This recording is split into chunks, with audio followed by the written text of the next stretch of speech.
I don't want to use the word game changer, but it would be a significant upgrade for us to be able to say, okay, now we can rent it out. Now we can do something with it. We don't feel like we're hanging on to this empty place that somebody should be living in, and we kind of feel a little bit guilty. He's talking about the condo he and his wife own in New Westminster that's been sitting vacant for 2 years while they live in Denmark. Empty because his strata limits the number of rentals. That's all about to change. The province bringing in new housing legislation to ease intense housing pressure. It will see many restrictions stratas can impose gone, including how many units can be rented. What we believe to be potentially thousands of units of housing for rent that are currently barred from being rented by strata rules. Eby estimates about 3,000 units of the 300,000 units affected by this change could end up as rentals up for grabs. Going to put some units on the rental market in seniors buildings that have so far been only available to people who could buy. So from a seniors perspective, I think that is a good thing.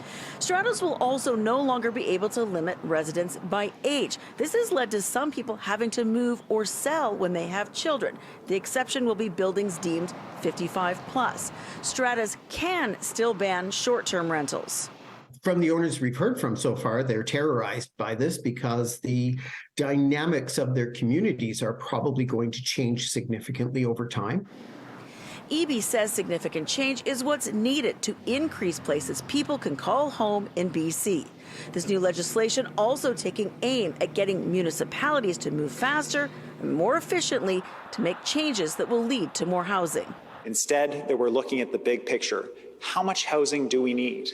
And then working with cities about how that target is going to be hit. And that target will come with teeth.